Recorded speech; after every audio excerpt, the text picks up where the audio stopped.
जय हिंद मित्रों, ये अकबरपुर है ना, ये कानपुर देहात का अकबरपुर है।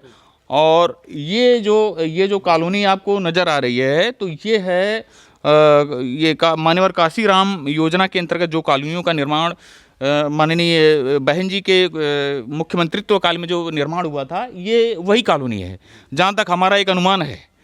ये ठीक है ना। तो अब इस कॉलोनी का जो हाल है, इसके बारे में कुछ मौखिक कहने की बहुत अधिक आवश्यकता नहीं है। आवश्यकता इस बात की है कि अभी कल हम वीडियो बना रहे थे, अक्सर हमारा कंटेंट जो बनता है वो आवास को लेकर के बनता है कि प्रधानमंत्री आवास और मुख्यमंत्री आवास ग्रामीण के अंतर्गत अभी भी बहुत सारे लोग ऐसे हैं कि झोपड़ी में रह रहे हैं। और झोपड़ी में रहने वाले उस सारे जितने भी वर्ग हैं, सब लोग हैं। बहुजन का नारा बुलंद करने वाले जो लोग हैं, उनकी कैटेगरी में जिनकी राजनीति वो करते हैं, जिस जाति की, वो उस कास्ट के लोग भी झोपड़ी में रहते हैं। और समाजवाद का नारा बुलंद करने वाले जो लोग हैं और नारा बुलंद करके जो मलाई चापने वाले लोग हैं, उनकी जात के भी लोग अभी झोपड़ी में रह रहे हैं। और धर्म को आधार बना करके सत्ता का सुख भोगने वाले जो लोग हैं, उनको भी किसी की फिक्र उतनी नहीं है जितनी होनी चाहिए उस लेवल पे जहाँ के सिस्टम के लोग बैठे हुए हैं। ये चाहे जनपद का मुख्यालय हो, कोई भी जनपद हो, ये कानपुर देहात हो, बिजनौर हो पूर्व में, इधर चले जाइए, मेरठ हो, सहारनपुर हो, बुलंदशहर हो, कहीं भी आप चले जाइए, और यूपी हो, यूपी के बाहर आप चले जाइए, हर वो आदमी जो गरीब है वो रहने के लिए भी तरस रहा है। कैसे? विषमता देखिए। अब ये कॉलोनियों का निर्माण यहाँ पे होता है, ये देखिए, कैमरा थोड़ा जूम कीजिए, ये कॉलोनियों का निर्माण होता है। परंतु आइए जरा इधर आइए, कॉलोनियों का निर्माण होता है, जिनके लिए कॉलोनियों का निर्माण होता है, यानी कि आवास का निर्माण होता है, वो अभी भी झुग्गी झोपड़ी में क्यों रह रहे हैं? उसका एक सबसे बड़ा ज्वलंत आप ये देख लीजिए कि ये कॉलोनियाँ हैं, ठीक है, ये देखते हैं, ये कॉलोनियाँ बनी। अब एनेक्सी में बैठने वाले वो लोग जो योजना जितनी भी पॉलिसी होती है वहाँ से जब वो एक्टिवेट करते हैं, और ये जो जहाँ पे ये सेंट्रलाइज होती है सारी योजनाएं और सारे कार्यक्रम, जिले मुख्यालय, ब्लॉक और तहसील, वहाँ किस तरह का भ्रष्टाचार होता है ये देखिए। ये यहाँ भी भ्रष्टाचार हुआ, ये देखिए, कॉलोनियों के निर्माण में भ्रष्टाचार हुआ। और लोग यहाँ पे बाशिंदे हैं, कैमरा इधर लीजिए, ये बहन हैं, ये यहाँ पे रह रही हैं, आप ये देखिए। और कहाँ पे रह रही? आवास के भरोसे ये जंगल में रहने को मजबूर है। सबसे बड़ी त्रासदी है, देखिए। और ये देखिए, आप ये देख सकते हैं, कैमरा उधर ही रखिए, ये आप देख सकते हो, यहाँ पर मिट्टी का भरान है वो भी नहीं किया गया। क्यों? ये झुग्गी झोपड़ी में रहने वाले लोग ही यहाँ पे बसेंगे, इसलिए। ये आज़ादी का 75वां वर्ष अमृत महोत्सव मना रहे हैं, सबसे बड़ा सवाल ये है। और आप क्या हैं? यहाँ पे चौकीदार भी नहीं, अभी उधर आवारा पशु, भैंस और जानवर लोग चरा रहे हैं यहाँ पे, जानवर चरा। और आपकी नियुक्ति, आपका नाम बताइए।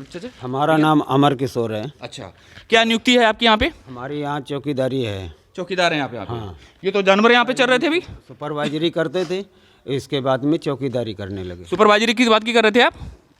काम करवाते थे। कंस्ट्रक्शन का जो काम हो रहा था, देखिए, कंस्ट्रक्शन का जो काम हो रहा था उसमें भैया क्या सुपरविजन कर रहे थे, यानी काम की देखरेख कर रहे थे। उसके बाद में आपकी चौकीदारी में नियुक्ति कर दी गई। किसने किया? उसी की देखरेख में जो है, क्या नाम, जेपी सिंह की देखरेख में। ये जेपी सिंह जी कौन है? ठाकुर है। नहीं, क्या है वो ठेकेदार हैं। देखिए, डूडा के जो कॉन्ट्रैक्टर हैं, पेटी कॉन्ट्रैक्टर हैं, उन्होंने चौकीदारी पे इनकी नियुक्ति कर दी भाई साहब की, और वो अपनी ड्यूटी कर रहे हैं। ऐसा नहीं है आज, हालांकि वो नहीं थे, आज हम आए तो आज वो नहीं थे। आज आप थे यहाँ पे जब हम आए? नहीं है, आराम कर रहे थे। और यहाँ पे आवारा पशु, ये जो जानवर लोग चरा रहे हैं, ये ठीक तो नहीं है ना? जो जानवर यहाँ पे चरा रहे हैं, डेली आते होंगे जानवर हमने इनसे कह रखा था कि देखो भैया, ये जानवर जो है चरा लो, ताकि ये घास जो बड़ी है, तो ये जंगल ये हो रहा है, तो बढ़ रही है घास, तो ये खत्म हो जाए। Very good. आप लोग ये समझ सकते हैं कि ये जिस हिसाब की ये बात कर रहे हैं भाई साहब, उनका कोई दोष नहीं है, परंतु ये आप अंदाज़ा लगा सकते हैं कि उनकी नियुक्ति किस तरह से हुई, और उनकी बातचीत से अंदाज़ा लगा सकते हैं कि ये जो साफ़ सफाई है यहाँ पर, ये साफ़ सफाई कैसे होगी, डूडा कॉलोनियों की साफ़ सफाई कैसे होगी, किस तरह से होगी भाई साहब? फिर से रिपीट कीजिए जरा, कैमरे में फिर से रिपीट कीजिए, लोग सुन नहीं पाए लग रहा है। यहाँ डूडा की जो है कार्रवाई कुछ नहीं हुई है। नहीं, यहाँ पे कॉलोनियों की झाड़ और झंकार, ये जो घास है, इसकी सफाई कैसे होगी? जानवरों को चरा करके होगी। जानवरों की घास फूस जानवरों, ये जी हाँ। और ये खड़ा है, तब इसको तो जानवर खाएंगे नहीं। हाँ। तो इसको जो है, अब अंदाजा आप लोग लगा सकते हैं। आप लोग अंदाज़ा लगा सकते हैं। और जो अधिकारी बैठे हुए हैं कानपुर देहात की डीएम महोदय, उनकी तो बात ही करना निराली है। उनका तो संवेदनहीनता की जो पराकाष्ठा है वो मड़ौली का जो कांड हुआ उससे अंदाज़ा लगा लिया गया, अनुमान लगा लिया गया। अब ये देखिए, ये बहन जी यहाँ पे रह रही हैं। बहन जी, कितने वर्ष से आप रह रहे हैं यहाँ पे? अब आप बोलिए, क्या तकलीफ है आपको यहाँ पे? बोलिए आप। हमको ये जंगल जोन खड़ा है, आप इसे सामने बैठ जाइए जी।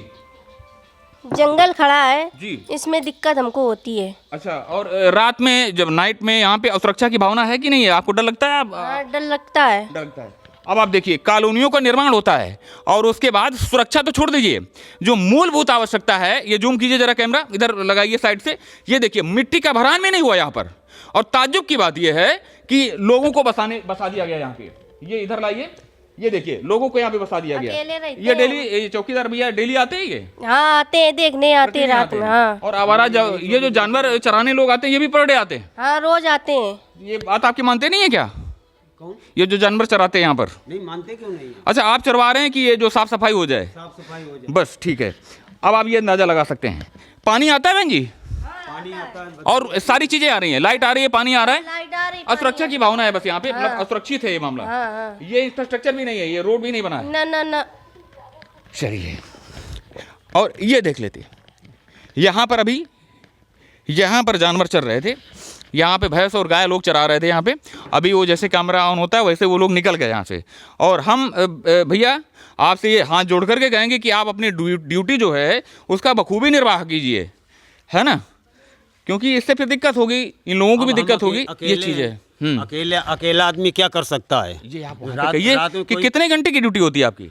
हमारी जो है 12 घंटे की ड्यूटी है। अच्छा, हमारी 12 घंटे की ड्यूटी है, मगर अब 24 घंटे मुझे ड्यूटी करनी पड़ रही है। 24 घंटे की ड्यूटी पड़ रही है। अब बताइए, जब ये 24 घंटे की ड्यूटी करेंगे, ये सोएंगे कब?